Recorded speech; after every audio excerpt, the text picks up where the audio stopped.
राधे राधे। मैं अभिषेक भटनागर अपने channel God is mine पर आप लोगों का एक बार फिर से स्वागत करता हूं। आज बहुत ही शुभ दिन है। पूछिए क्यों? क्योंकि आज हम श्रीमद् भागवत के 9वें स्कंद का 10वां अध्याय पढ़ेंगे, जिसमें हम श्री राम अवतार की कथा सुनेंगे। तो ये है नारायण की श्री राम अवतार की कथा। क्योंकि हमारे श्री नारायण के अवतार में 2 अवतार ऐसे अवतार हैं जो कि बहुत महत्वपूर्ण है और बेहद सुंदर इनकी कथाएं हैं।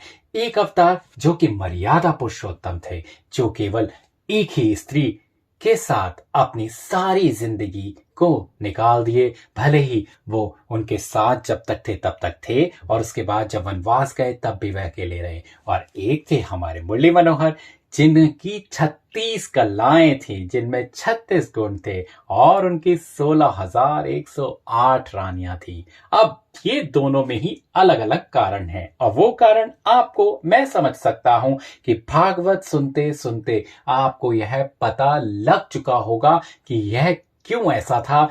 क्यों दोनों ही जो हमारे अवतार थे वो एकदम ऑपोजिट थे। और यदि नहीं पता लगा तो अब जैसे जैसे हम 10वें स्कंद की ओर जा रहे हैं, कृष्ण अवतार की पूरी व्याख्या आपको बिल्कुल छोटी छोटी कथाएं जितनी भी भगवान के जीवन से जुड़ी हैं सब सुनने को मिलेंगी। और आपके दिमाग में या आपके मस्तिष्क में जितने भी रहस्य हैं वो सब आपको पता लगेंगे। वो चाहे श्री कृष्ण की 16,108 रानियां क्यों थी, भगवान ने क्यों रास लीला रचाई, और भगवान ने क्यों अपने माता पिता, जो कि उनके माता पिता देवकी जी और वसुदेव जी थे, उनको अपनी उत्पत्ति के बाद जेल में क्यों रखा। ये सब कथाएं जो कि इंसान कई बार, क्योंकि इंसान का मन तो इंसानों वाला है, वो सोचता ही होगा कि बताओ, जब भगवान ने ही,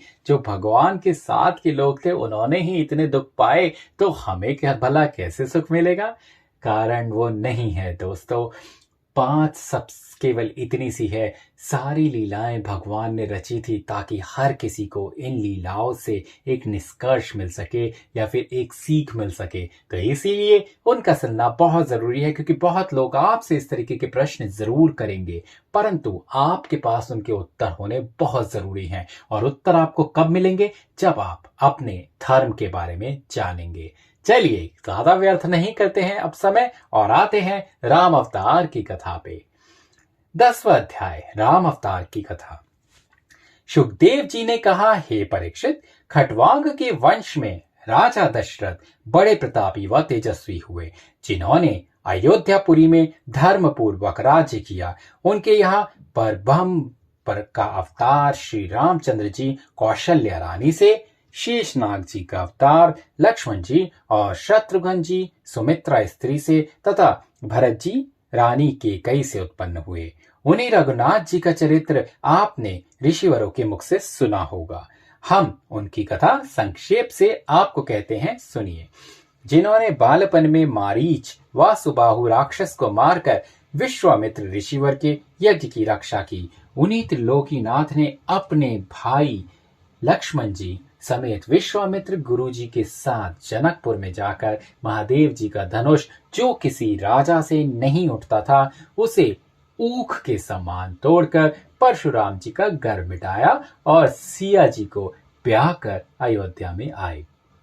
फिर अपने पिताश्री की आज्ञा अनुसार लक्ष्मण जी व जानकी जी समेत 14 वर्ष का वनवास किया। जब पंचवटी में रावण की बहन शूर्पणखा की नाक व कान काट लिया, तब खरवदूषण व त्रिशिरा शूर्पणखा के भाई 14,000 राक्षस समेत रामचंद्र जी से लड़ने आए। उनको सेना समेत मार डाला। जब रावण ने शूर्पणखा कि नाक व कान काटने और खरदूषण आदि अपने भाइयों के मारे जाने का समाचार सुना, तब वह योगी का वेश धरकर सीता जी को हर ले आया।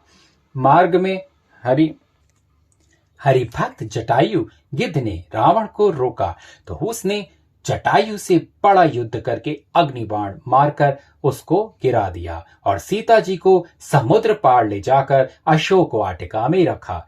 जब श्री रामचंद्र जी मारीच राक्षस को, जो माया रूपी हिरण बना था, मारकर अपने स्थान पर आए, जानकी जी को नहीं देखा, तब नरदेह धारण करने से अति विलाप करते हुए दोनों भाई सीता जी को खोजते चले।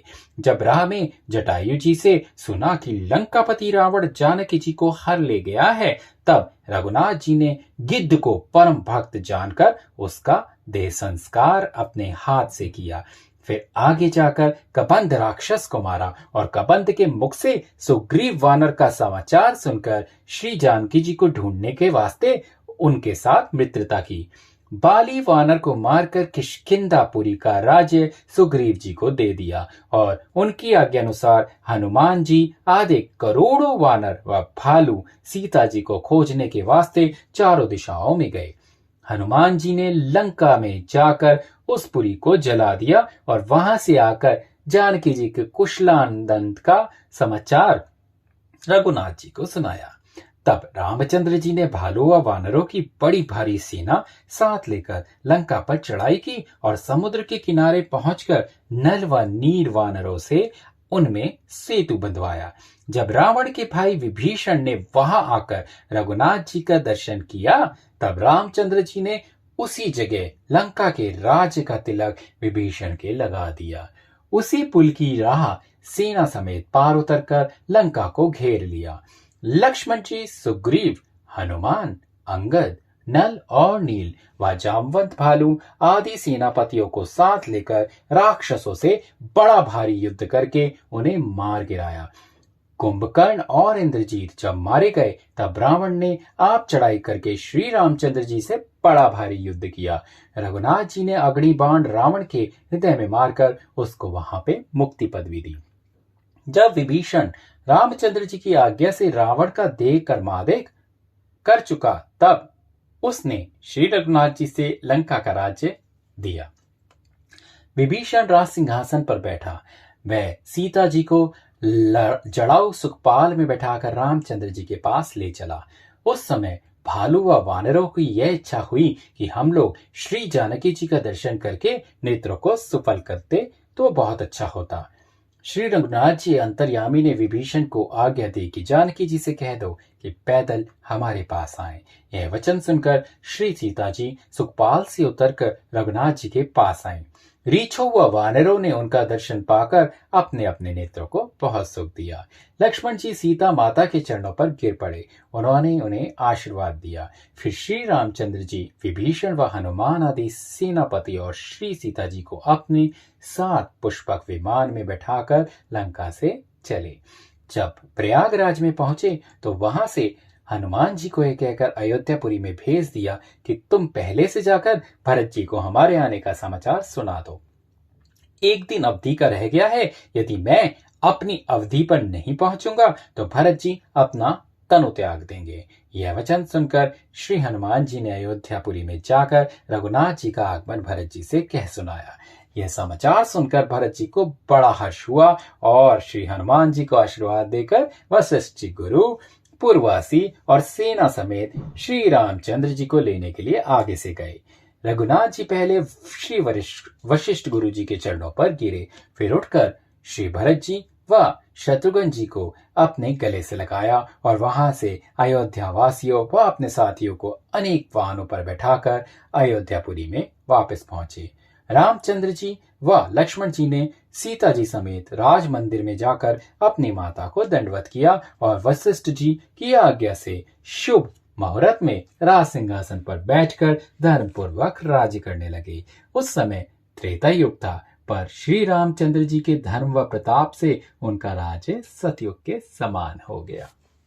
तो यहाँ पे समाप्त होता है हमारे श्री राम अवतार की कथा।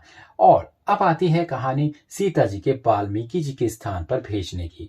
ये कथा हम आपको कल सुनाएंगे, क्योंकि हम यह आपसे जरूर चाहते हैं कि रामायण की जो बहुत बड़ी व्याख्यान या जो कथा है, जो देखने में बहुत वक्त लगता है या सुनने में बहुत वक्त लगता है, हमने आपको संक्षेप में 10 मिनट के अंदर इसका वर्णन कर दिया है।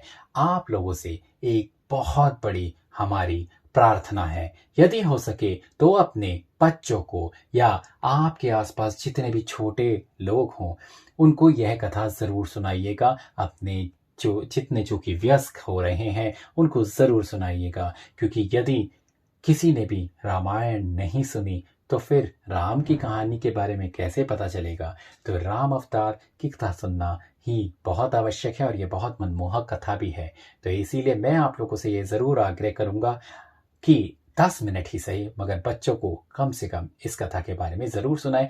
मैं ज़रूर मानता हूँ कि बच्चों ने शायद इस कथा को सुना भी होगा या देखा भी होगा, परंतु यदि नहीं देखा तो कई बार ये बहुत ज़रूरी हो जाता है जानना कि आखिर राम अवतार कैसे हुआ था और श्री राम कौन थे और उनके जीवन में क्या क्या घटनाएं घटी थी। कम से कम थोड़े ही दिन के टाइम, थोड़े ही वक्त के समय वो अगर इसको सुन ले तो इसके लिए बहुत अच्छा होगा।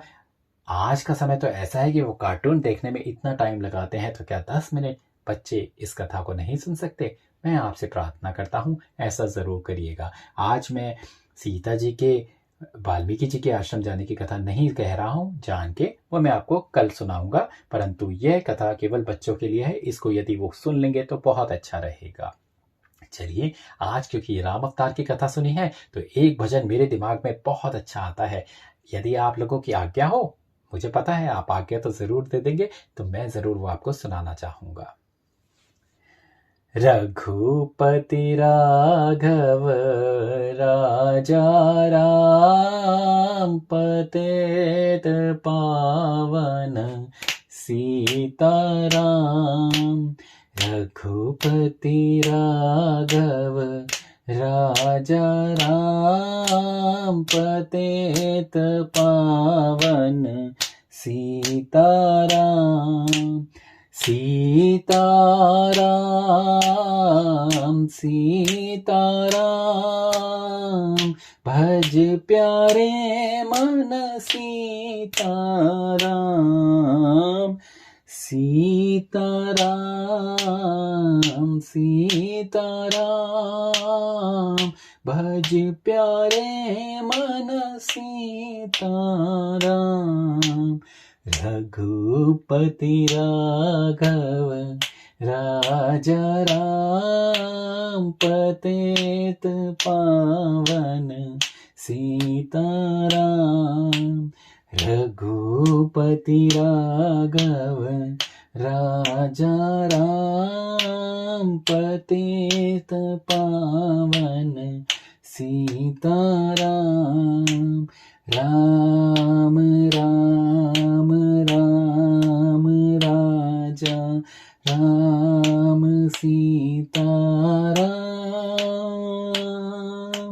राम राम राम राजा राम सीताराम। रघुपति राघव राजा राम, पतित पावन सीताराम। रघुपति राघव राजा राम, पतित पावन सीताराम। पतित पावन सीताराम, पतित पावन सीताराम। जय जय श्री राम और राधे राधे। मिलते हैं कल एक बार फिर श्रीमद् भागवत के 9वें स्कंद के 11वें अध्याय को सुनने के लिए। आज का दिन आप लोगों का बहुत अच्छा निकले। राधे राधे।